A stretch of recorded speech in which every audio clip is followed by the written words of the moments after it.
Evening, everybody. Welcome to our regular July 14th Rhinebeck Town Board meeting. Everybody, please stand up for the pledge. Pledge allegiance. To the flag of America, to the republic for which it stands, one nation, under God, indivisible, with liberty and justice for all.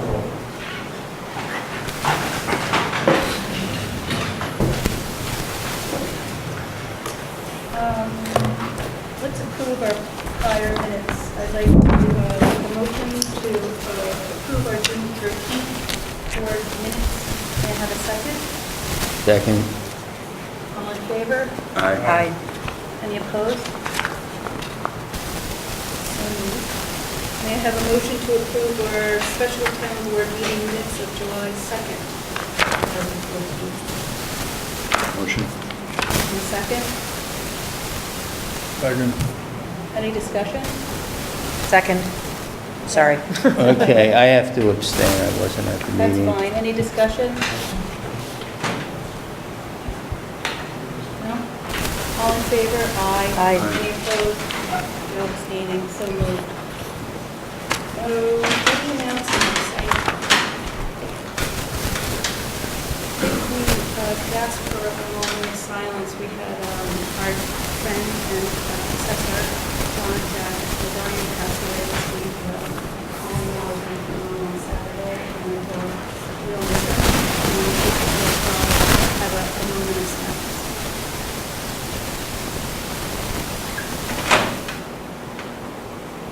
Thank you. Anybody else have any announcements? We are on our summer schedule. Our next meeting is I think August 11th. Our next meeting is a special meeting. And I'm going to go to our first order of business, some committee reports. We have Jessica Scott here from the Conservation Advisory Board taking us through the unified solar permits. Thank you. Thanks. No problem.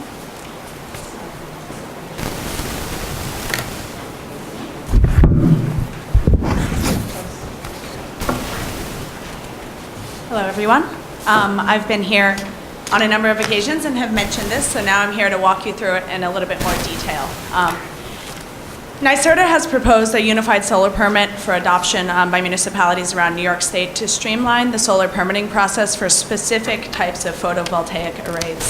So these are only for arrays that meet 4 criteria. They have to be less than 12 kilowatts. They have to be roof mounted. They have no zoning variance, and they must have no architectural or historical review. And so for projects that meet this sort of criteria, NYSERDA has suggested that we adopt, or that municipalities adopt a unified solar permit. This is to streamline the process of permitting. It's also to make, it could, in theory, streamlining the process could reduce consumer costs for solar because you don't have to research each municipality's permitting process. Currently, from what I understand, in Rhinebeck, we currently apply for a building permit, and that covers these sorts of solar arrays. So what the resolution that I'm proposing would do is just replace for photovoltaic arrays that meet those 4 criteria, it would replace that application for a building permit with the permit that I've given you guys a copy of. This permit has been reviewed by a panel of experts and certainly satisfies all of the safety requirements that are required that would be in a typical building permit. It just streamlines it and gives you all the information up front. So this is the sort of thing that your company who would be installing the solar would fill out and submit all this information to the building department or whomever, the planning board, who would approve this. The fee structure would remain the same. Whatever you charge for a building permit, you can charge for this. The main difference would be that you'd be guaranteeing a 7 to 14 day turnaround on this. That's what the solar permit does, is it streamlines, it gets you all the information you need so that we can guarantee a 7 to 14 day approval process. Turns out that it's ended up being a 3-day approval process in a lot of towns because this is really straightforward. It's an easy permit. So benefits, it streamlines the process. It indicates that Rhinebeck is open for business as it comes to small photovoltaic arrays. So by adopting a streamlined process that makes it easier for the consumer, you're indicating that this is a place where we want solar, where we encourage solar. Again, it's for very specific sorts of projects, so you're not looking at things like ground-mounted or pole-mounted systems, which require setbacks in Rhinebeck. This doesn't apply to those at all. It's all the information you need for safety. And again, it could reduce this consumer cost. Additionally, final benefit, $2,500. So right now, there's a consolidated funding application to CFA that if you adopt this permit by September, you have to fill out the CFA, which is pretty straightforward. And also, you'll note that we have a copy of a resolution passed by Rosendale here. Rosendale has also offered to share their CFA, their application with us. It's very straightforward. It's not the mess that some of these can be. And for adopting it, as long as there are still funds available, which we're not sure that there are, but there probably are, by adopting it before September, you get $2,500 just for adopting it. The Conservation Advisory Board would love to have some of that as an intern for an internship position, but that's just a added bonus to adopting what is a streamlined, simple, and complete application process for solar arrays that meet these 4 criteria. Any questions? Has this been run by the planning board and the building inspector and the zoning? No. I think that's really the first step. But the permit itself was created by a board of those individuals Yeah, and by but structural I don't know how that engineers. fits with our law and. Our law I think- current, yeah. Could I- Just here to bring this to us, we would have to. Okay, the so first that- step is that- for us okay. to give it to our code enforcement officer and our zoning enforcement officer. And I think the planning board, too. I agree. Just keeping in mind that in order to get that funding, we need to have that CFA submitted and we've got a month and a half, 2 months left before that expires. But keeping in mind that we need to have enough time to submit that application. How do we get the CFO? What do you mean? Like, is this it? And this is what we have to fill out, or what is? No, there's an actual application, yeah, and it's, again, I have Rosendale's copy, which they're willing to share with us from Citizens for Local Power. It's pretty straightforward. Like, And contact Jen or we'll. yep, definitely, and I'd be willing, the board will do it, so, Thank you. yep. Any questions, any other questions? No? I'd like to, proceed with this if the board is. Sure. Run it by our code enforcement, zoning officer, and planning board. Sweet, and I'm happy to come back if you need me in the future for this, so, sure. We have a bunch of resolutions, and we're also going to talk, let's do some liaison updates. I'm going to hold over the Continental Park artifacts, because Nancy Kelly isn't available for after the meeting. Anybody else have any updates? A small bit of information. We'll be meeting Joe and myself and Roger Newkirk and Kathy and Bobby Fitzpatrick on Wednesday at 6 p.m. to discuss the dog kennel. We'll be meeting at the dog kennel. So we probably should have some more information to report out at the next board meeting with the results. I'm going to go, we have a lot of people here for our fire discussion, so is that all right if we just go straight to that? We'll come back and approve our invoices after that. Thanks for coming, everybody. Bruce and I have spent the past couple of weeks meeting with each of the fire departments. I've had a lot of one-on-one meetings with the mayor and the chief. The village has come to us with a proposal that they have not yet approved, nor have we. I let each of the board members know the proposals are compromised, and we're at a stalemate here with our contract with the village for our fire protection coverage to the village's portion of the town is pretty simple. It's instead of the 187 of our interim contract, we've been offered $160,000 for this year. They're asking for a 5-year contract with $10,000 per year escalation, so we'd end up in 2018 theoretically with paying $200,000. Also, there would be 90 days to cancel the contract, and the agreement that we would be moving to form one district. We dissolved the village fire district and have the town fire protection district encompass it. So the town portion of the village's town fire protection district and the village fire district would be one new district, one new company. And the reason for that is that the town residents in the district would have representation through electing commissioners, and the village would be out of the fire business, and the town wouldn't have to mediate on raises anyway. We've also met with Hillside and Rhinebeck and asked them to take on each of their portion of their fire protection districts under their taxation. So again, it won't go through us any longer. They would be adding the fire protection districts to their territory. Both of these, all of this would have to be done through a series of local laws, and we have to get our attorney involved. We have to resolve each district and create a new one to meet Brown's descriptions. And I believe that the dissolution is, I'm waiting for confirmation from our attorney. I believe the dissolution is subject to a permissive referendum, but the creation of a new district will not be.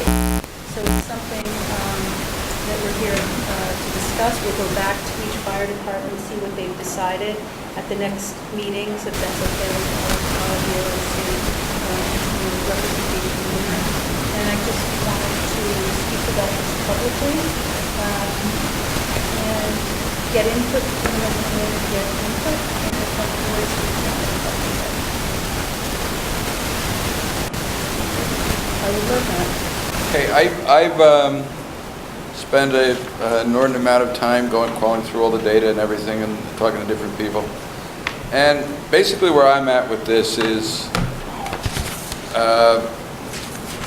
fire protection, I believe, should be based on the value of the tax property. So I think everybody that's covered by one company should be paying the same rate that's determined by that company. And it should be based on the value of the property that you have. I don't think it should be subsidized by somebody else. I think it's just like everything else we do. It's based on what you pay your taxes on, the value of your property. That's where I'm at. I think any of the numbers that have been thrown around, any of the different things that have been thrown around are interesting. They've got a lot of potential flaws in them. And I think that when the fire company sets the budget and the taxpayers get fairly and equally taxed for that budget, then that's the right thing for Rhinebeck. You know, from where I'm sitting as chief financial officer of the town, and one of 5 on the board, I would love, excuse me, Fred, I think we're having sound issues. Are you hearing buzz, feedback, like that?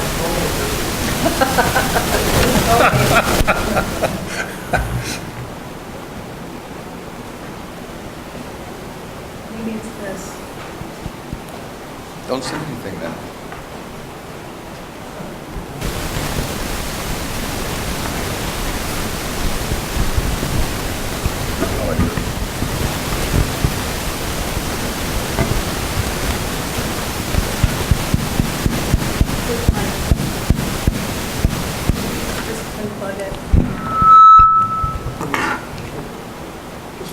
Hello?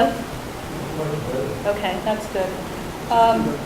It would be great, I believe it would be the best thing for all the taxpayers to have one fire department and everybody paying one rate. But that's above our pay grade. You know, that's up to the 3 departments. And I realize and respect that there's different cultures and a lot of history for the 3 departments.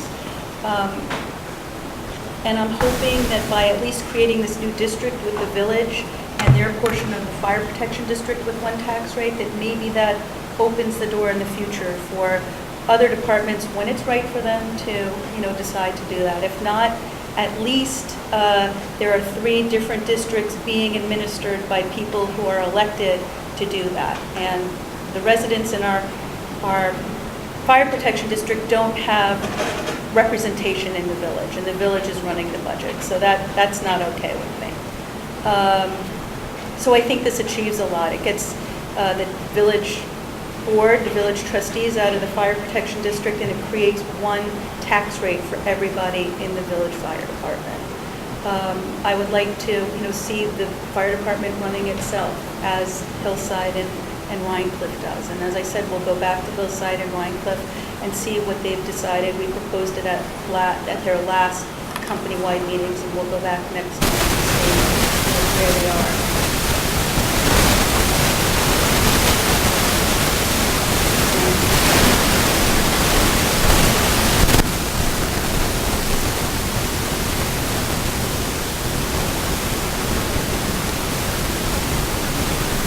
Does anybody have any questions for us, or is there any discussion you would like to have? Well, long run, I think probably creating one district is best. That if Hillside and Rhinecliff don't want to be part of it, maybe the village and the protective district. I think there's a difference in view as to how long that may take. At least we've gotten some advice that it can be accomplished relatively fast. I'm not sure that the village trustees are that optimistic that it can happen so fast, but my understanding of the village's proposal is they will work in good faith with us to try to form the one district, either all fire companies or the village and the town protective district. Joe, I just want to be clear that Hillside and Rhinecliff have not agreed to form one district, and it's not up to us, it's up to the department. Right, I understand that, and they may change their mind, but whether they change their mind or not, we still can form a district with the village and the village fire protection district. As to the time it will take, none of us really know. My understanding is that the village proposal is that they will work toward that. I assume in good faith they will work toward that. It seems the most sensible approach because you're letting the taxpayers decide, and the combined operation will be run by the fire department itself, subject to voters. But I think we got to do something in the interim until that happens. And, for that reason, I would move ahead. I think we should sit down with the village trustees and talk through the various points of their proposal, see where there is a difference, if any. I think some of us feel that they want to see some more documentation. We should put that on the table as to what documentation specifically we want to see. But I think the time has come for us to reach a compromise. Go ahead. No, go. I want to be clear that whatever the budget is that the village poses, I'm okay with that. All the other things that we don't know about, clearly in the budget, the administrative fees and things like that, as long as it's based on value, on taxable value, not an arbitrary figure. That's where I am. I just want to be clear, Joe. Sorry. As far as I'm sorry, sir. Comments? Could you please come up? Anyone who would like to comment, please. My Darren Forbes. I'm a 33-year member of the fire departments in Rhinebeck. I was past chief of Hillside. I was the member down there for 30 years. I'm currently the assistant chief in Rhinebeck. I've been here for over 3 years, almost 4 years. Logistically, we've talked about having a new fire district and making the village a fire district. Logistically, it's a nightmare, I think. Can you guys hear me? Yeah. Okay. The village owns all the equipment. The village owns the firehouse.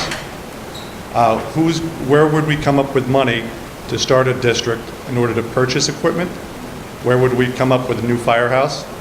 Or would they lease it to us? Or how would that occur? Those are all things that we have to be thought about. There's a lot involved in starting a new district, a lot of startup costs too. I don't disagree there should be one district in this town because we can consolidate equipment and it would be less costly and more manpower would be available to help, at the initial notice as opposed to mutual aid, which would be great. So, there's a lot of thoughts to put into this. And just by saying we can do it, it's very difficult to do. Well, there's precedent and for merging and creating new districts. So we would definitely, it would be a cost that I would hope the town and the village would share. And we would hire an expert to help guide us through. I also saw, Mark Molinaro this weekend, and he said, apply for a grant, we'll help you, but. There are grants available. Yes, there there are grants. And then, but at this point, I want to be clear again, we're talking about just the village and the village's portion of the fire. Understood, and I am too. However, ultimately, it would be great to have one district. Starting a district coming away from a village is tough to do.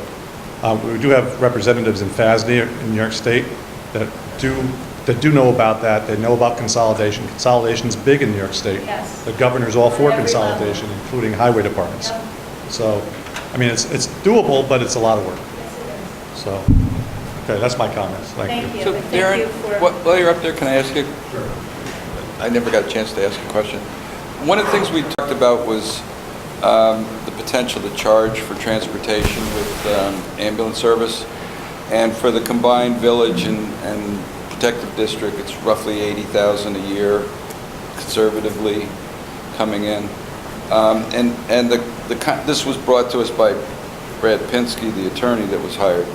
And basically what they're saying is the Medicare and no-fault situations, they pay that anyway, and they'll do that. It's not out of pocket to the person because they're hitting their things. Are you talking about the municipalities charging for ambulance service? Yeah, Creating an ambulance department. Based on all of your experience, what pitfalls are there with that? Do you know, or I know the pros are more money, but I'm not an officer with the ambulance corps. I am an EMT, but I don't know. There are those that can't afford it. They do pay taxes. Do they have the right to have an ambulance service? We've had one for many, many years. yeah, but this is just Medicare and no fault we're talking Right, about. right. And then Medicare and no fault are changing too. No fault not so much, but Medicare is definitely changing. Yeah. They're cutting back on what they're paying for it. So, Ed Murray would be a good one to speak to about the costs for that and what the We have. payback is. We've met with them. I was just looking for your. Yeah, no, I really don't have any knowledge of it. Okay, thank you. So, okay, thanks. Just for Rhine Cliff, some of you, I promised you the rates if you consolidated, if you adopted your protective district. The tax district, which is now 33 cents, and that would go up to 55 cents. And the other part, which is currently 37 cents, but is really funding $1.40 for that part of Rhine Cliff, would come in at the 55 cents. So you would go from 33 to 55. Per thousand. Per thousand? Yeah, from 33 to 55. And again, you got to watch the $1.40, which is the subsidy coming from the rest of the protective district. For Hillside, I think I gave you the number, but it was, your taxed area is 48 cents and the protective is 37. When you consolidated would come out 52. So yeah, those are the numbers. Come to what, Bruce? 52 cents. 48 and 37 would go to 52. Again, the protected district is subsidized by the rest of it. When if the village and the protected district merged, the village is 26 cents and the protected district is 37, it would go to 36 or 26 because of the bigger value being in the protected district. So it would stay flat at 26. I'm sorry, the village is currently paying... 26. So the village residents pay 26 cents per mil? Yeah, and it's 37 for the protected district for that. So the new levy would be, so it would go down for the town residents a little bit. Right, but that also says that if you needed, You could go up. you could go up if you needed to. Did you do a mill rate for the whole town if it was all one district? Yeah, What would that be? it was about 30 cents. Okay. But again, that's for another day. We've met with the chief, we've met with, the trustees are the commissioners in the village. For us, it's most important that there's representation for the people in the fire protection district because they're taxed. And we don't really want to be in the position of running a fire department or negotiating for unexpected fees and raises that we have to tax for. It's a burden for the taxpayer, so it would be best if it's run by an elected board of commissioners, and that's what we're hoping to do. One other comment is the protected district is really scary. We didn't know anything about it really as town board members, and I'm sorry, but we didn't. And it looks like it was created before Sandy turned your place into what it is now, and before the Mavis was across the street, so it was divvied up at some point with some logic, but since then the development in the town has not mapped to that. So that's why we get the Hillside and Rhinecliff not being able to support the protected district. They don't have enough tax base to support what they get for the tax district and the protected district, and the rest of it being so big. So it's another can of worms that we wish we hadn't gotten into. The compromise is a way for us to move on and work with the village to take the budget insecurity away from the village, them not knowing what we're doing. The most important to us is to make sure that each of the 3 fire departments remain healthy, fiscally healthy, and with their volunteers. And we know what we're getting. We know how dedicated all of you are. And we know how grateful we are for this company. We know that we all survive through mutual aid, so you've got to be able to give it and receive it. We have 3 fire departments that help each other out here.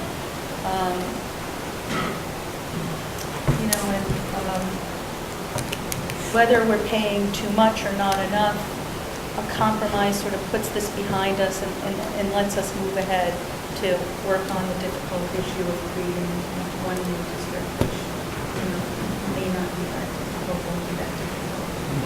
Have an attorney who does it regularly, and there's formulas for this. So that's, I think, our goal, and I think it's something that we'll talk about again in August, and we will we'll vote on it in August. But I think we sort of want to hold the board and see where we are. We can give the village an idea. The village is going to need to, good luck guys,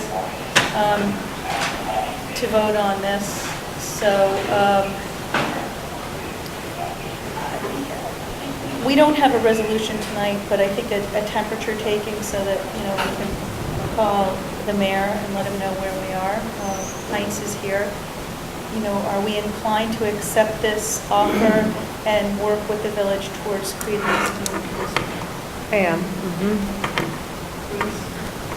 The way it's proposed, I'm not. I believe that it should be, whatever the amount is, all-inclusive for the fire company. I believe it should be cut by tax value and done that way. So you mean put into place immediately rates that reflect one levy? Yeah, because and it includes everything, the administrative, anything that Joe or anybody else thinks belongs in fire, no matter where it is in the budget, add it all up, and then figure out what the mill rate is for that, and go from that. That's how I would do it. So you would compromise, I don't care about the amount, I care about the equity. so maybe we could go to them and say, instead of a hard amount for this year, we'll base it on the tax levy of the property? Yeah, based on what their true budget, what they want, they need in their budget. If they say it's 233,000 or 366,000, it doesn't matter. We know what the split is, and that's the amount that we should do it. That's what I think. Yeah. Now, Bruce, are you talking about 2014 or 2015 or both? I'm talking about 2014 and 2015, and, you know, down the road, as far as I'm concerned, once we get to that point, then it's the fire company that's setting the budget and the split. Okay. You know, again, we've been offered a deal of, not a deal, the compromise on the table is like, we have $146,000 budgeted this year, 149, sorry. Budgeted for this year for our town taxes for the fire protection district. The interim contract is at 187 or 189, 187, 189. So 160 for this year, 170 for next year. It's a 5-year contract. Hopefully, when I'm saying the end of that contract, we'll be able to consolidate the district before then. You know, and I think that we need to put this behind us and work with the village. I'm inclined to take it. I agree with you about, you know, the levy rate, but I think that's done after we, you know, as soon as we get this into place, which hopefully can be done in time for next year. May I comment on that? Yes. The 2014 budget that we have right now, the levy rate, the way we have it, is the same. Is what? Is the same for the protective district and the village. I do not understand why we would stray from that. Well, and it's going to be, once there's a single district between the two, they'll be the same then too. So we ought to keep it the same. That's the point. I agree So with what's you. the number if it's the same? What is the number for us if it's the Well, same? we don't know, we're working to what we've seen in the budget, what we understand, but we believe there's more that we need to cover, right, than what we know. So we don't know the right amount right now. The way it is right now, with the numbers we're working with, we're $167 off. So 67. So you're talking just about what the village calls the fire department. yeah, and I'm budget. saying, Joe, I'm saying whatever it is more that we need to get, we get. And take that a big number and then divide that by the values. The village has told us ad nauseum for the last 6 months that what is in their budget under a title fire department really is not all their costs. And I'm saying, give us all the costs. Divided by the parcel. I think they've told us that. I don't know what that number would work out. Where I am is I'm inclined to accept it, but I think we ought to sit down with the village trustees. If you want to work up numbers as to what it would be if we did it based on value, do it. But I think we got to move ahead with this. That we know they don't have an inclusive number in their budget which says fire department cost, but they've told us that, and they said you got to take some administrative costs, and they're saying divide that in half, the cost of running their municipal building, and they say we ought to pay debt. They have a number for that. But Joe, I completely agree with you. I say total it all up. I'm fine with that. But I'm saying it's not based on 1 year's percentage of calls, or because 2013 is a baseline year, the protective district was higher than the village, but in previous years, the village was always higher. I'm saying we don't use that. We use the value of the property, and we're done with it. Let's see what that number is. I'm Well, that's what not, he's got. we've always been talking about calls. Yeah, that's why. I don't know if calls are better than assessed value, or assessed value are better But than once the calls. district is consolidated, it'll just be assessed value, won't be, have any, the calls will This be is an immaterial. Right, I assume that, we'll- This is an interim agreement that we're looking at. We're going to either accept a number or not, and we're going to move ahead. If you're advocating more looking, I think it's a slippery slope. I think we've been looking since, come on up, Henry. Say, just to clarify, I'm not advocating more looking. If Bruce wants to come back with some numbers. Bruce doesn't want to do anything. Bruce is just telling you that Bruce has looked at it and thinks that the village will make, and I'm a village resident, and thinks that the village would probably make out better if it went on value rather than calls. But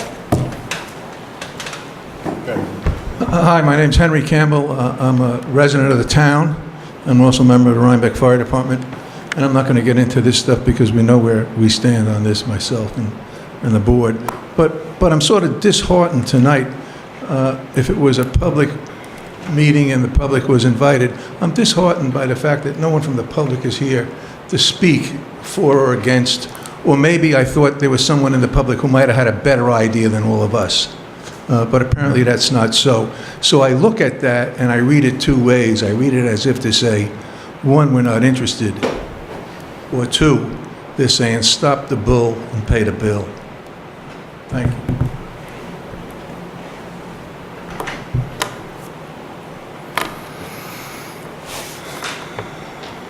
Hi, my name's Joe. I'm a resident of Rhinecliff. I'm a member of the Rhinecliff Fire Company. If we I'm want, sorry, Joe, what's your last name? Joe Bear.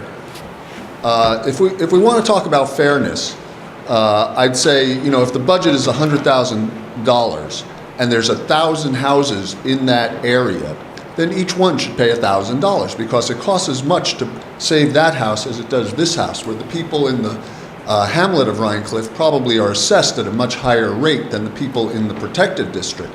I think that's probably why the rates per thousand were figured more for the protected district than for the hamlet of Rhinecliff, because they tried to even it out so that everybody paid the same share for fire protection. It's not 6 of one, a half a dozen of the other, but if we're going to discuss fairness, then I think, and you want everybody to pay an equal share, then let's divide it by the number of properties that need to be protected, and each person pay an equal share. That would be my thought in terms of how you do it fairly. Should a house that's assessed at $200,000 pay the same amount as a house that's assessed at $2 million? Well, we seem to be, again, this is why I think they came up with separate rates. The house that's assessed at $2 million, if it's out in the protected district, is probably able to pay more than the house that's $200,000 in the district. The houses tend to be assessed more, but they tend to be smaller and older and probably more flammable than a lot of the houses in the protected district, which I think are newer and probably, for the most part, better. So just let me give you some numbers with that. For the village, there's 1,245 parcels. In the protective district, the village parcels part of it, there's 1,276. So there's 29 different. So let's say 30. As far as value goes, taxable value, it's 380 million in the village and 514 million in the protective district. So for the same number of parcels, essentially, you've got a little over 130 million difference in taxable value. That's, Bruce, let's talk about Rhinecliff specifically. You know, here's the, I always thought you were Vincent Rankin.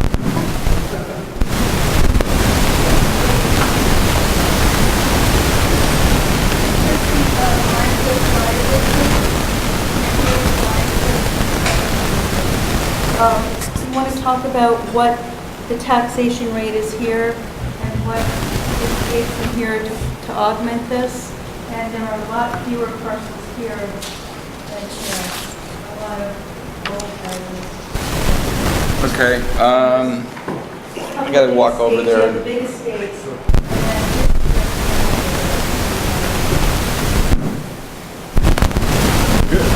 Do we actually have an ability to tax people based on per house or per lot? I know what?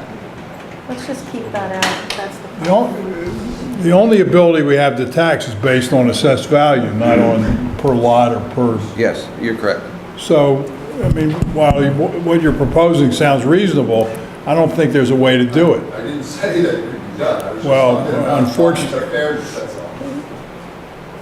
Well, even in terms of fairness, and I guess it's an academic discussion, do you charge a parcel that has no house on it, that's just an open field, the same as a parcel that has a house on it? Or one that's got a shed and not a house. I mean, it's all moot because we can't do it anyway. Okay. Back to this? Yes, thank you. Okay, so this part up here, according to our assessor's office, has a value of $44 million plus change. It requires $62,000 in support coming in from the protected district. It pays $16,530.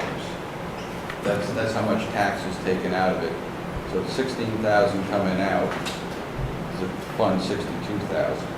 So you have a deficit of $45,000 there. So where does that come from? Remember before I told you that this was 500 million out here? That 40-something thousand subsidy comes from here and goes over to there. Because this piece, and this piece, and this piece, they're all taxed at the same rate because they're part of the protected district and it's a big pool. Okay. As far as your tax district, it looks like right now your taxing has a value of 171 million. It needs about 56, 57 basic percentage-wise in your budget if you split it by value, because you would slam those together anyway. And its tax rate is 33%, or 33 cents, and there's no deficit there because you tax whatever you need to tax for that. So what we have as a board with an administrative protective district is we have this part that we can't tax enough to pay what we're paying. So, and that's part of the problem. If you take this over, and you can set whatever taxes you want that are reasonable for your company, and you're not, you're not going to get subsidized from the rest of it anymore. See, what happens is if we pay you $62,000, if we took that out, or say $40,000, if we took that out, then everybody's taxes would go down a little bit. And you choose protected districts. That's it's also. Right, and those were the numbers I gave before, that it would go from up to 55 cents per thousand.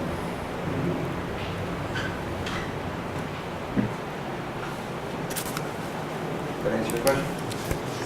Thank you. Yeah, while we're talking about fire boundaries, a lot of the lots on that are in two different districts at the same time, which makes 0 sense. I mean, my property is in both Rhinecliff and Hillside.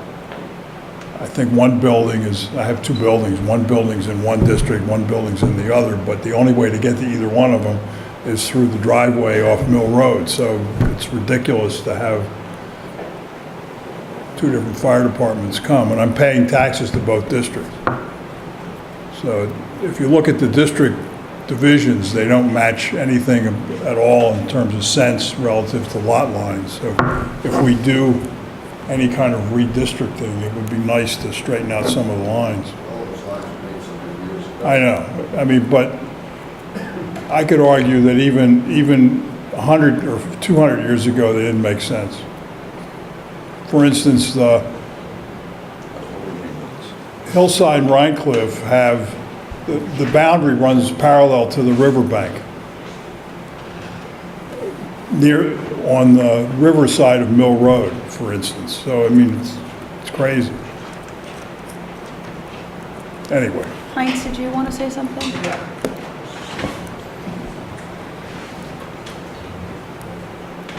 I'm Heinz Sauer. I'm a village resident. I'm a trustee, and today I'm also acting mayor. So our crew is out. We've gone through the third or fourth iteration here of this proposal that we have done. And here we are about to make another variation on the theme. And I think it's time that we sit down and put this thing together and put it to bed for a while. And in the meantime, work on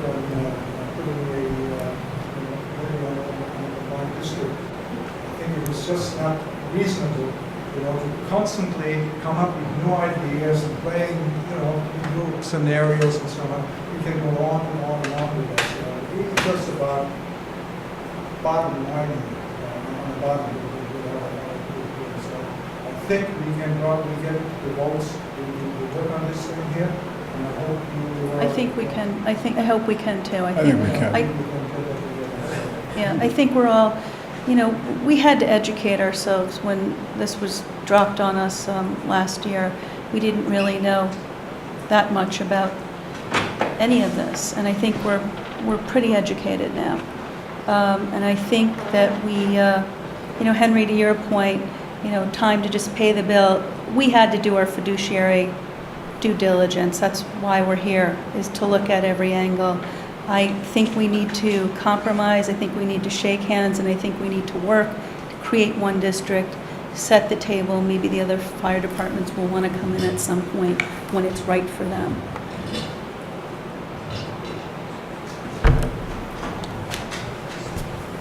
But as Darren Forbes said, it's going to take some time, so we got to do something in the interim. Well, the interim. And I think, no, the interim meaning not this year, but till this gets done. And, it is complicated putting these two things together. So it's going to take some time. Are you in favor of accepting the proposed compromise? I would. As is, I would. Yes. and working with the village to create one new district? Yep, that's part of their proposal. And part of their proposal is they're going to furnish us with numbers and whatever data we ask for. My understanding that's all part of this proposal, so I would accept it, and I think we ought to sit down and start working out a contract. Well, I'm there. And Alan? I agree with Joe and you. Haven't heard anything I disagree with. Oh, there you have it, Heinz. I think it's something we'll vote on in August. We, want I think a resolution ready. I think you guys need to vote on it at your next meeting to propose it to us. I think that's what I talked to Heath about. I talked to Heath last week when he was in Fort Dix. I saw him this weekend, and I told him if the meeting didn't go too late, I'd call him tonight. Does it make sense to start working on a draft contract? I think we have it. I think we have the proposal as the draft contract. Well, proposal is in the air and an email. It's not a contract, but I think we'd ask unless we have a draft that's the place to start. I'll ask the mayor or the acting mayor today, how would you handle it? Would you come to us with a proposal, I mean, with a contract that outlines this proposal, and at our next meeting, we would sign it? Is that how you, could you come up to the microphone? Is that how you think you guys would like to proceed? Yes. Sounds good. So So we will come with you with a Right. draft. a contract saying, you know, Draft for a contract. 160 for this year, 170 for next year, 10,000, 5-year contract, 90 days to cancel. We work immediately towards consolidating the district, creating a new district. We have our board meeting on the 22nd of July. We had to postpone it because of various people were not here. So we work on that. Okay? Thank you. Any of the other fire departments here? Could you please come up?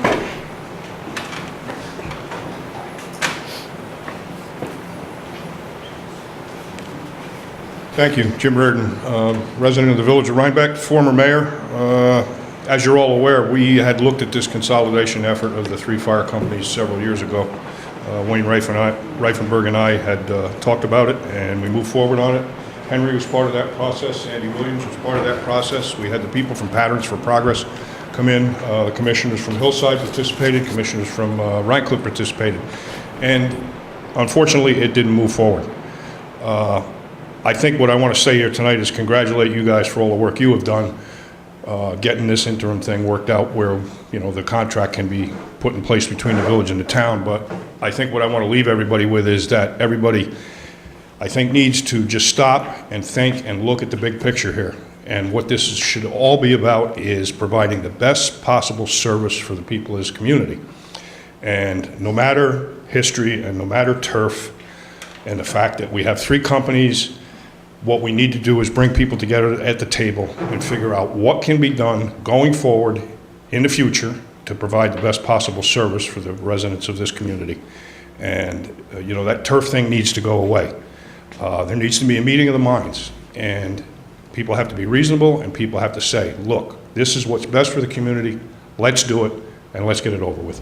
Thank you. Thanks. Well, you know, I will, as long as I'm the supervisor, keep working for that, but I'm very respectful of the 3 companies, and I have a better sense of personalities for the different companies. And as I said, I think if we have this one district, we're setting a table and we're leaving the door open. You know, things change, demographics change. Firefighters seems to be getting older, and I don't know that we have new memberships. Another thing we'd like to support is LoSAP for the volunteers. That could get newer volunteers in. And we keep talking and absolutely encourage it, but that's, you know, that's not up to us. That's sort of like, that's up to the fire departments, but absolutely keep talking. You know, and one thing I'm very mindful of is mutual aid. This mutual aid that, you know, the 2 fire departments in the town and the village give, and all the other fire departments around here, that's what enables these volunteer fire departments in this rural area to survive, you know, and we're lucky that we get mutual aid and we give it. So, you know, we'll keep talking to Hillside and Rhinecliff, but ultimately the decision is up to them, and I respect that. The biggest thing for me is to get equal representation from my town representatives in the village, so that there's a parity in taxation rate. And, you know, that's where I'm coming from. So I think we have an agreement here too on this compromise, and I'm happy for that. Henry, did you want to come up? No, I thought you were done, I was just going to say thank you. You were going to leave.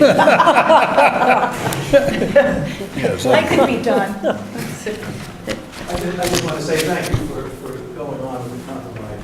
You know, as Joe said, it's been a long 6 or 7 months here. We had a lot to learn, you know, and thank you for all your help. Okay, you're welcome. Good night. Good night. Thank you again. Well, let me just make one last comment. Not only did we have a lot to learn, I think the trustees also had a lot to learn. Everybody's going on. Yeah.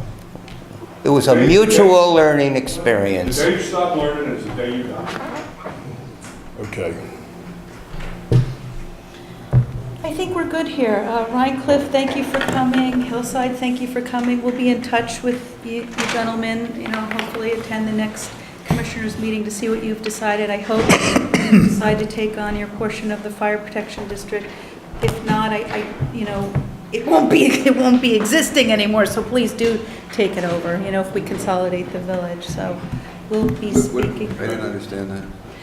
If the village and the village's portion of the fire protection district become one district, I'm saying I hope Hillside takes their portion and Rhine Cliff takes their portion, because then we're going to have to administer only for 2 little districts.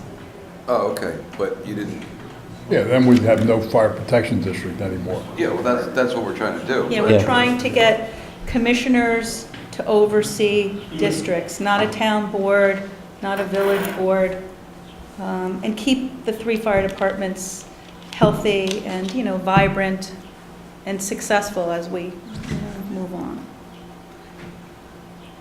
So thanks. Thank you for coming. All right, I think fire protection, we can get on here.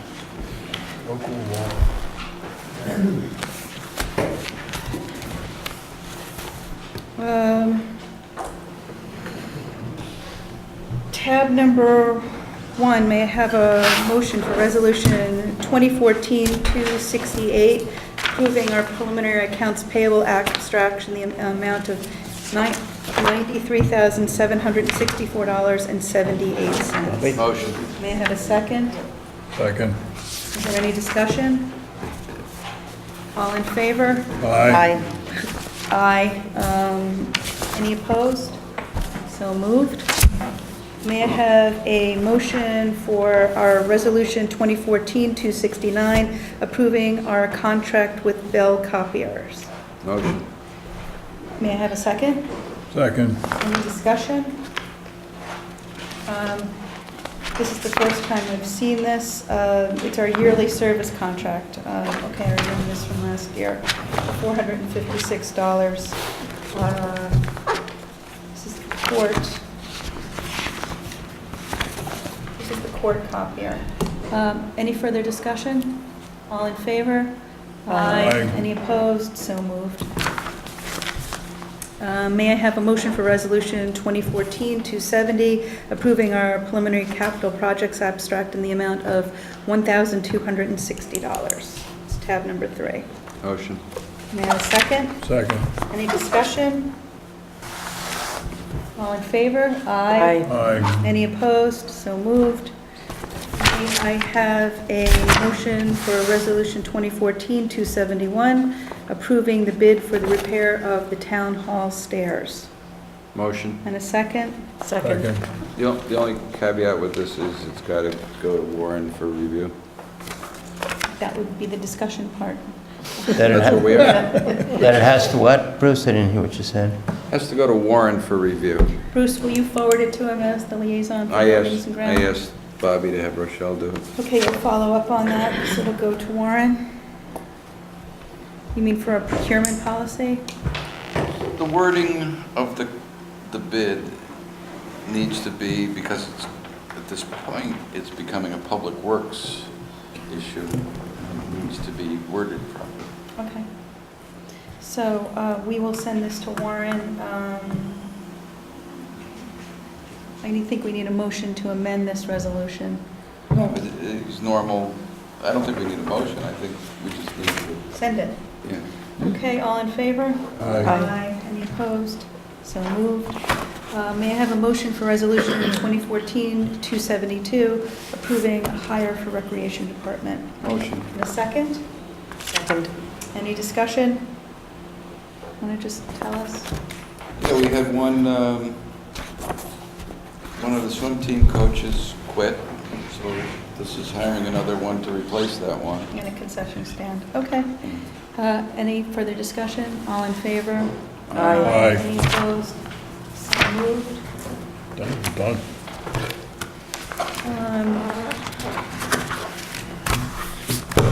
We had an update on the Thompson Mazzarella Park artifacts. Nancy was supposed to be here, at 8, but we've moved along so quickly that I'd like to talk about it now.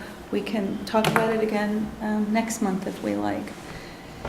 Bruce and I think had our, let's go, we have one more, we have Yeah, you have two we have more. other stuff. The town hall phone system. Yes, whoa.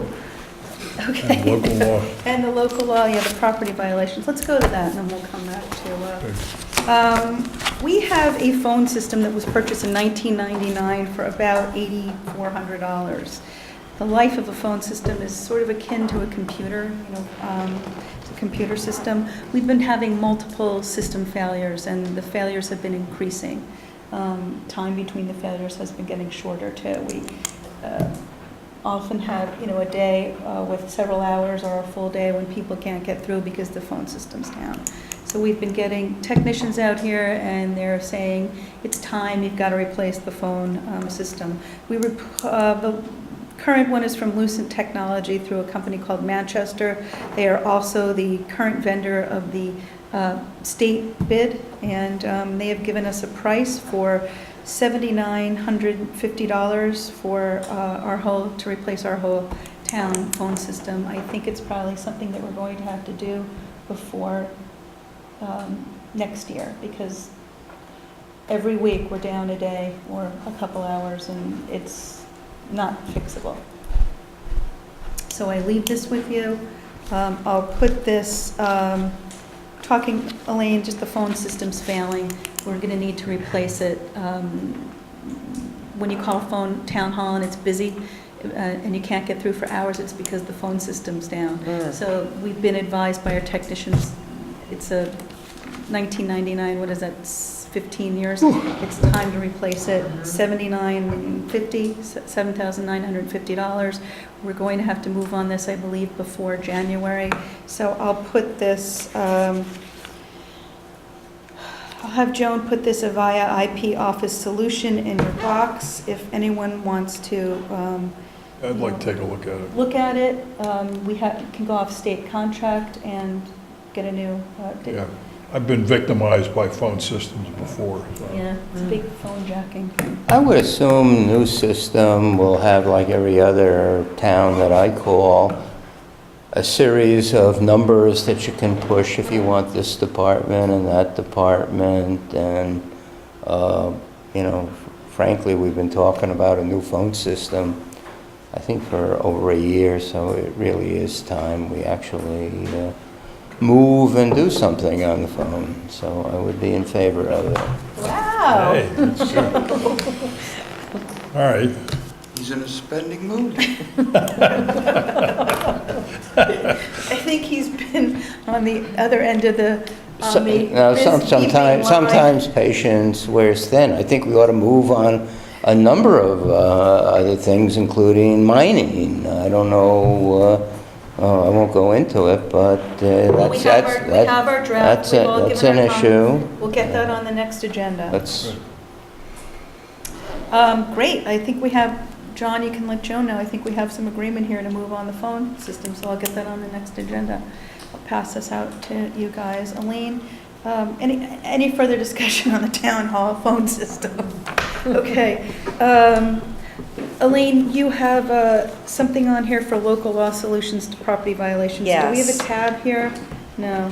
But I remember, yeah, you sent it. Yeah, and unfortunately, I'm so sorry I didn't bring, I have the copies that Warren had sent Yeah, with no, the I- drafts from Pine yeah, Plains and yeah. the other, but I don't have it with me, so I can't refer to it. But just to back up and give you some history about this, I got a phone call from a constituent when I first started my term in January. And she said that the property where she lives on 308, and I won't mention names, it wouldn't be a nice thing to do, but her neighbor has a lot of trash and like machinery in his yard. And she feels like it hurts her, the value of her home, and that she has to see this inordinate amount of trash. And there's like animals running wild on the property, and I did go by the property and I took some pictures just so we could see as a board, what this looks like. And she asked the question, is there anything that can be done? I was new in my term, I still am, and so my question was, I don't know, but I'll look into it for you, which is exactly what I did. And so I asked I've brought it up before to the board in executive session when other things were talked about with the attorney, who had mentioned at the time that there are other townships that have implemented local ordinances that address the issue when it's a nebulous area of the property maintenance code. If it can't be followed for whatever reasons, either it's not clear enough what the enforcement policy is, or there's no enforcement policy. Talking about with regard to zoning. Yeah.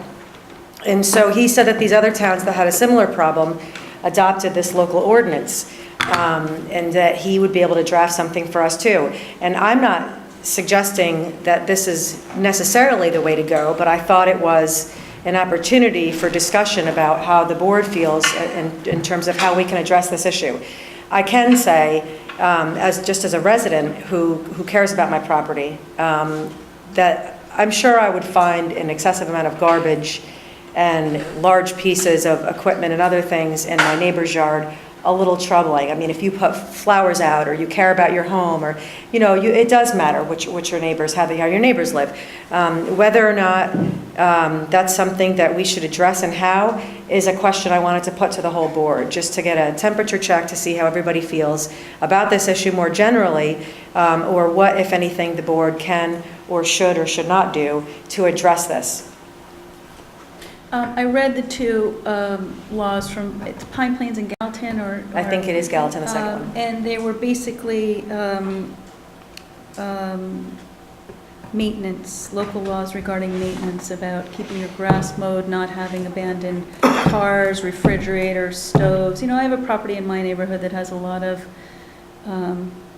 treasures in it, but abandoned things. And I just kind of shrug and drive by. So this would be, we have, our zoning law disallows this, but it's difficult to enforce the zoning law. So this is a way to enforce this under a home maintenance law. Mm-hmm. Is that your understanding? Yes. Yeah, I mean, I know because there are some chronic offenders, and we've talked about prosecuting, it's difficult to prosecute. Right, exactly.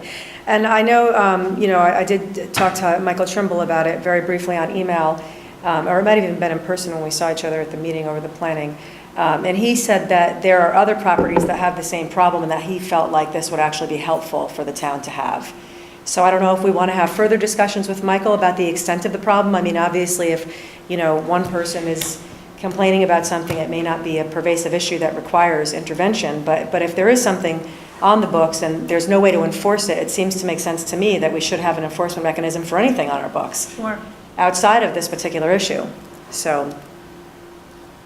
My own view is probably town law already covers it. You have another law, it's confusion. I think with that particular property, one of the issues is whether it's a farm or not. And farms are exempted from our zoning law.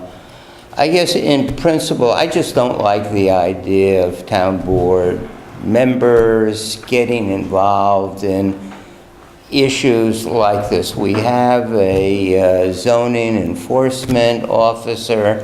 That person should be enforcing the law to the best of their ability, and if they think that there's a need for a new law, which I would be very surprised that this thing that we paid $1.5 million doesn't cover it.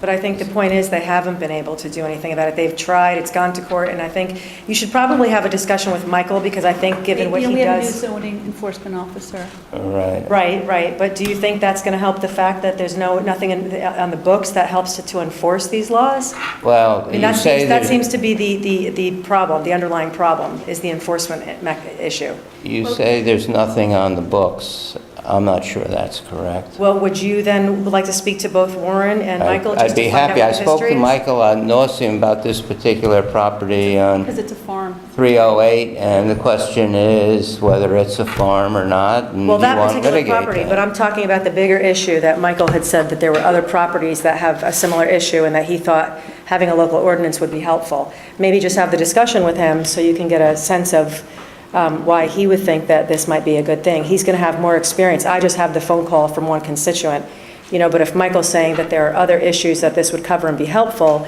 I think it would be worth it to have a conversation with him. I will do so. Okay, thank you. Bruce, any thoughts? I think this all comes down to the person downstairs, whether they're willing to go out and do it. The laws are there as far as I'm concerned. But, so you don't see a problem with the enforcement? Yeah, I do, but I think it's an individual, it's not a... My understanding, though, is it's something in the law that's not... I don't think so. I think we've had conflict of interest when we talked about this, but you can get different attorneys. I think the laws are there, and I think they're adequate. I think it's just execution on our part. I think the discussion with Michael will be useful, because that wasn't the impression I got from him. That's fine. I was around. Yeah, no, I understand. And I'm only saying this because I haven't been, and I have the least amount of experience. All I know is that I got this phone call, and then when Michael said that to me, I thought, I haven't heard anything else about this being a problem, but Michael's been doing this for a very long time. So if he has, to me, there's something more to it that we should be at least looking into. Alan? I don't know enough to have an opinion on this. I'd like to hear more about what's not being covered. Well, Elaine, will you put the copies of the laws in everybody's box? Sure, I will. Email? Yep. I'm of two minds. I believe the laws are on the books and it's an enforcement issue. The laws also had, I think, more in there about keeping your grass trimmed. There were very specific things. I'll talk to our zoning enforcement officer and get his opinion. And Michael, I think it's important to talk to Michael too, if you're going to maybe talk to them together. I wouldn't mind being part of that conversation myself, to tell you the truth, just to get a better understanding of the scope of the problem. Sure. Okay. I think you bring up a very interesting point, and I think that point is that perhaps when Michael was the interim CEO, he formed certain opinions. But as a planning board chair, I don't think he should be weighing in on this. And I think that we have to be very careful that we maintain the proper segregation and authority of the different positions in this town and not blur them together. Right, but he was CEO for a while, right? He was the interim. He was the interim CEO, Right, and now right. we have a CEO, so Right. we really should keep him. So maybe he planning. should debrief Ron I don't Evangelista think then. Ron needs debriefing. He understands our code. Oh, no, I understand that, but I'm saying where Michael saw the problems were, because Michael seemed to think there was a larger problem, and maybe it was while he was doing the zoning enforcement.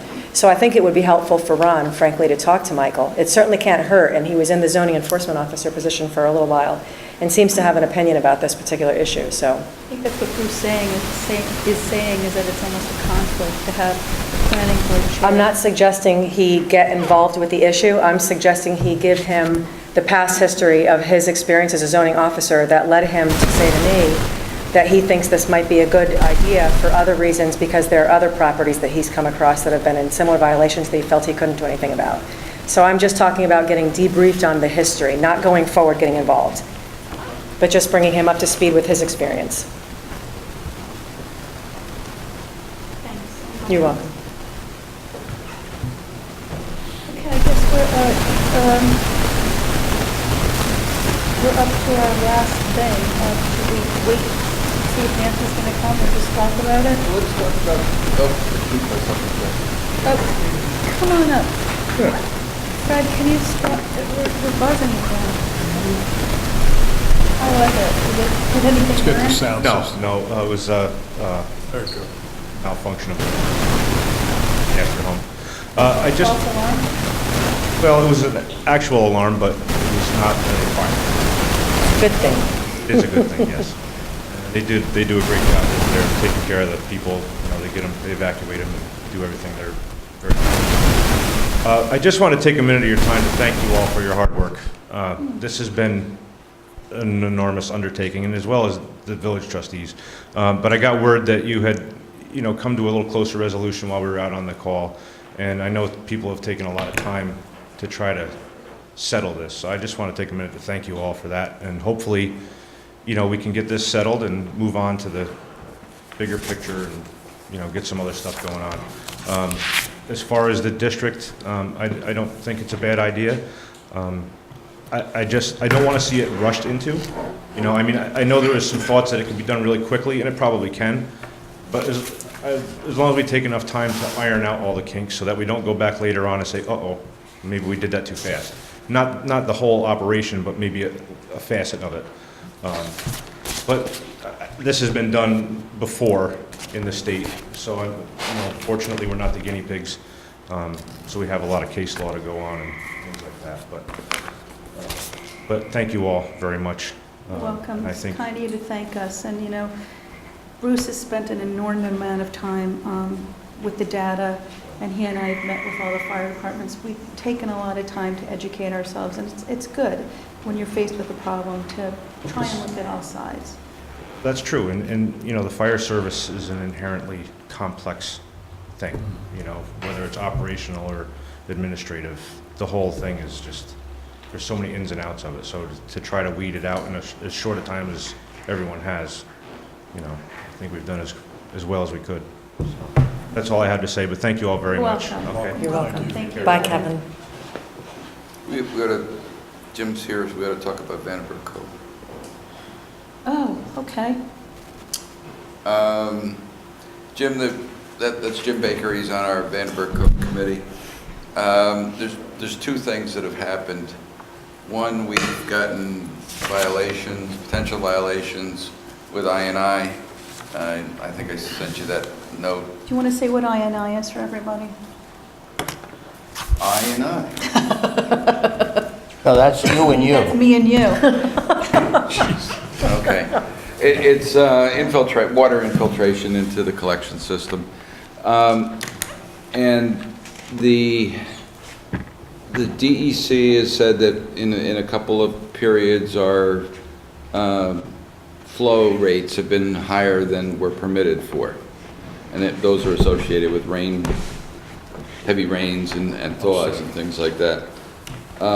They've also questioned why we didn't do phase 2 and phase 3 of the rehabilitation, and that's where we had decided, talking with engineers and several other people, that looked like the repairs that we had done were adequate. So we're now reevaluating where we are with that. The second thing is, and Elizabeth and I met with our engineer and our operator down at the DEC this morning. The other thing is that the property 21 Cove right across from the north plant has been sold and is now trying to be sold again, and they are willing to give us an easement, which they never were before, and they would like us to somehow bless that piece of property and the system that runs through that. It seems to be holding up the sale. So Can we bless? What does bless mean? Means have an operator inspect it. We were never allowed on the property before. We never did any repairs on the property because we weren't allowed on it. This is the first one The on. manhole cover there. Yeah, and I have a picture of what's in the manhole cover. I took it off and I took a picture. And what did We have 4 violations. We haven't filed our report, That's the main problem. and well, not according to the DEC. The main problem is that we have. Four different files that cover the If same thing. you want to come up and address us, that would be better, but let me finish talking. I'm just going to add to what Bruce is saying. This just stops the cross-talking. The main problem for the DEC is that we did not do Phase 2 and Phase 3 of the plan, which was a part of the permitting process. And I guess we had some alleged written or verbal agreement from someone at the DEC at some point that since it looked like we were fine, we didn't have to do it, but the new director of Area 3 is saying, not so. You must file the report that was due in January, which we'll take care of right away, and you must go out and do a field assessment, and I want a timed plan of how you're going to achieve parts 2 and parts 3. They're holding our feet to the fire on that, so it looks like we're going to have to go ahead with phase 2 and phase 3 as agreed with the original. Is that? I don't think so. I understand it differently. I understand that they're saying, tell us if you still, from an engineering point of view, think you need to do that. That's not what I took away. I took away Yeah, with it right. wasn't up to you to make that decision. You already agreed to do this. Yeah, that isn't what I took away. Okay. Well, in any case, Carl Smith from Weston and Sampson, our water engineer, is going to read the original 2009 proposal. He's going to go out and do a field visit. He's going to do an assessment, and we're going to get back to the DEC in 6 weeks with what our plan is. We were told very clearly by the DEC that cost is not an issue. Cost is not their problem.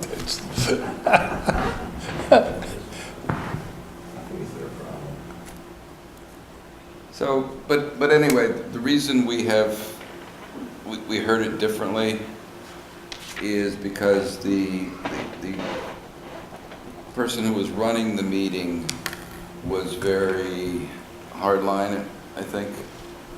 And the way I interpreted it was, if you're asking us to, through our engineer, to go back and look at it and see what could be done and possibly amend the recommendations that were phase 2 and 3, that's where I take they're willing to look.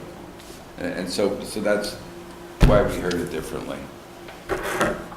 Well, what does phase 2 and 3 involve? Does that mean replacing all the pipes coming down the hill?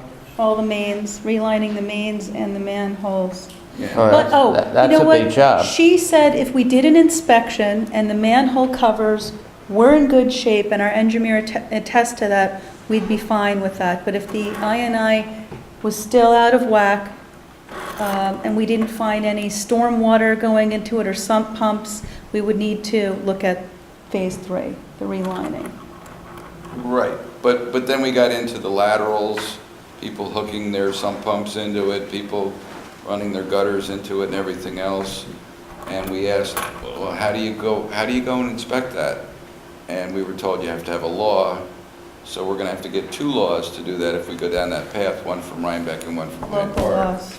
to go on to knock on people's door and say, can we look in at your toilet?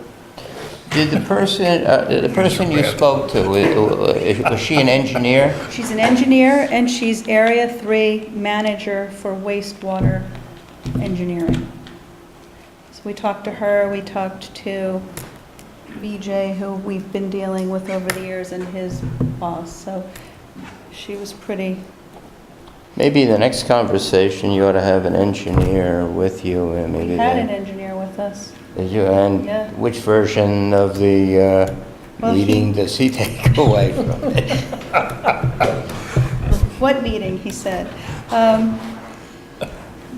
He's got 6 weeks, he has until August to come back with a recommendation, fill in the report that was missed, and do a field visit and do a dated schedule of what he will do based on what he thinks needs to be done. But there's evidence that there's problems with the system. We've blown our I&I several times to about 25%. Yeah. Yeah. Can you want to come up to the microphone? I mean, the systems are twice as big as they need to be, is that true? It doesn't matter, we're allowed X amount per day, and we've gone over that within a month. No, you're correct, you're both correct. What the question is if we have an 8,000 gallon per day permit, For 20 and homes? our system is 16,000 gallons. 800 gallons a day? 8,000. Person? 8,000 gallons.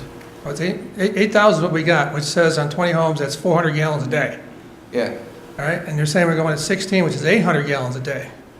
That's an awful lot of stuff. right, now this is water, they're saying. So That's why we think there might be a break someplace. Right. I could understand down in Northfield where it actually runs down a stream. Right. And what they're complaining about is the Southfield is the last three they had on the list there, which is very interesting. All right, so, I mean, we have flow meters. I mean, I guess what we need to do is take a look and figure out where the water's coming from, because there's no stream for it to come from. It would have to come from gutters or sump pumps. Or Which is- cracks and, I'm well, sorry? that's the first thing that they said, go after the low lining through our You know, we can't- engineer. Again, we can't get into people's houses to do it. We can start with the state home, which always has water running out of it. All right, because that's always running. You can always hear water because they have sump pumps in their basement, probably at least 2. All right, but, I mean, they need to get their reports. If they get their reports, they're pretty happy. But it would be interesting to see, it says it per day is 16,000, which is really interesting, because that's 800 gallons a day from 20 homes. That's an awful lot of stuff. Were they only talking about one plant? Is it only one plant that blew it? Well, there was the north one in 2010, I think, is Hold on 11. 1 second. That was one, then the other ones are south plants. Excuse me 1 second. What did they, today they were saying 8,000 per day. Right. That's what it's allowed for each. 8,000. At Each two plant different is 8,000. So was one plant blowing it? It was just the south plant? The last 3 reports. Yeah, in the last 3 reports, but. One the for north- April, March, and I think sometime last year. July. Yeah, last year. And I'm pretty sure if there's a problem, we've had some pretty good rain. For 2 days there when the water was Sounds really like flowing there's some good. mixing going on. No, it depends. If people got their gutters going into it, or if they got their curtain feeds going into it for the water, because it's all clay. I mean, if you got pipes there or not, as long as there's holes, the water will run down it. So what is your, as a homeowner, what's your input on this? What would you like to Phase see 2 and 3 was happen? turned down because the cost was going to be ridiculous. All right, and the system was already working. I mean, there's some breaks. Fixing the breaks is what we need to do and find them. But the DEC's taking the standpoint that cost is not their concern, and if we can't mitigate this, they're going to force us to do 2 and 3. All right, they can try. But I mean, there has to be a reason to do it. And the reason is because, hey, we're just seeing too much water. Let's find out where the water's coming from first. That was our engineer's point of Right, view. that's what I mean, like I said, the Southfield doesn't run down a stream. The Northfield runs down a stream. I mean, and that stream gets pretty good because it gets all of Route 9 runoff up above there. So that one I would expect if there's going to be a problem. And that's also why that house on 21 was flooded off its foundation. Right, and Which that- is 21, down or up? That is down. On Cove, It's all the way around to the end of Cove, towards South Mill? towards the on river, towards the river. Yeah. All the way around to the end on the non-river side. So, but, yeah, I mean, they're talking, what, 800,000 or for 2 and 3, I think, to do? 20 homes. For 20 homes. 40 homes. 40. I think it might be, more now, who knows? Way back when, Alan, just for your information, we were told that for a system to be economical, it had to have at least 44 units on it.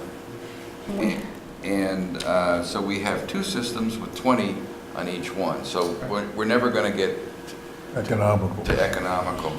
The other thing was, we were told that $778 was what they considered the threshold for payment for sewer hookup, sewer service in that kind of a thing. And these folks are paying $1,200 because they're paying for the debt service too.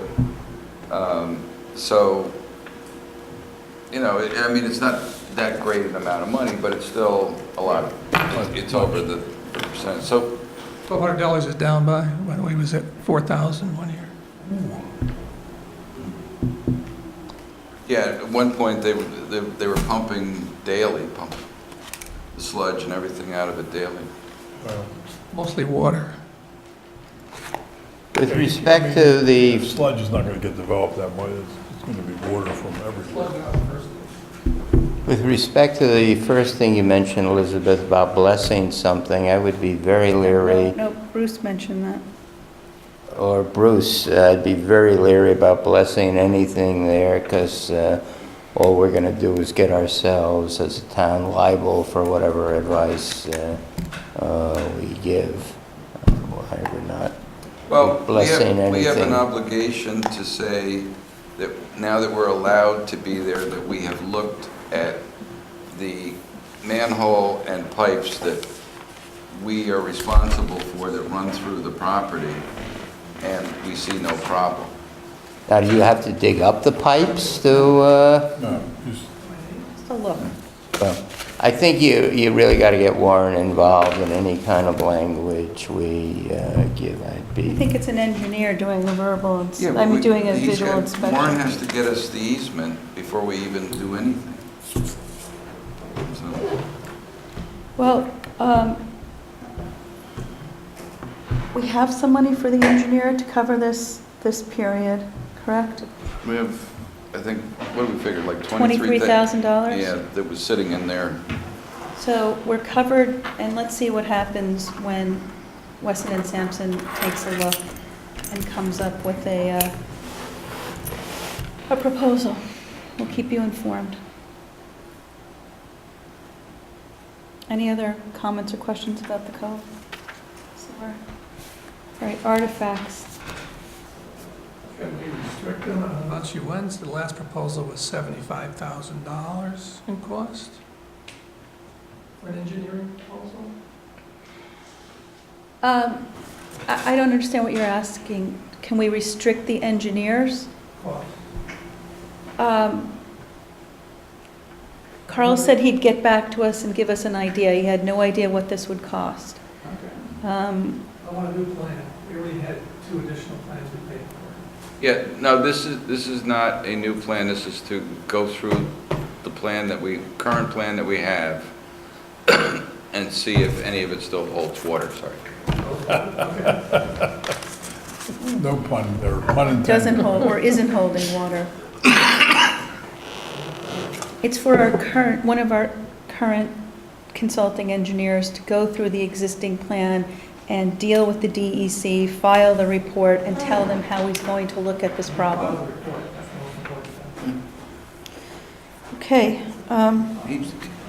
Carl is walking through the system tomorrow morning with Alan. So they're hoping it rains tonight. Carl, the engineer. and Alan, the who? VRI operator.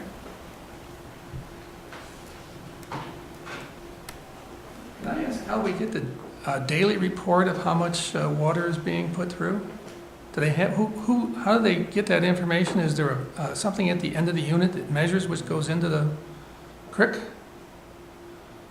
I'm not sure, but, we have the standard reports. You want a copy of those, the daily log? The daily report? Yeah. If you could send one to me, I'd greatly appreciate it. Yeah, I'd like to see- VRI has it. I want to see it going up and down. Oh, we have the plot and everything, We yeah. got a plot. The other thing we have, I don't know, is that Carl did a informal comparison of the flows and weather patterns.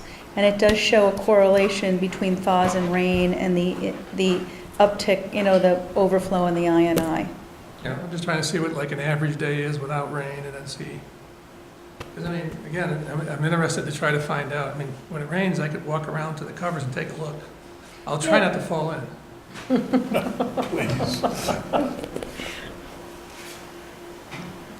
Okay.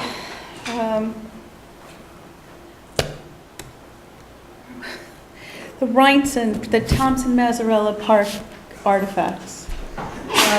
At our last meeting, Elizabeth, let me say, Nancy's not here. Should we just maybe put this over to the next meeting? Table it, yeah. Because we're just going to have to go through it again. Sure. I would think. There's nothing fine urgent. with that. Yeah. It's nothing urgent. For the public, I'll just say that we called Bard. Bruce and Nancy and I went to Bard, looked at all of our artifacts. They are indeed there. They're being very well taken care of. We'll talk about it some more next month. Do we need to go into executive session? I don't think so. Can I don't think so. Both of our issues have been resolved. Can I have a motion to adjourn? Motion. And a second? Second. So moved. Thank you, everybody. Good night.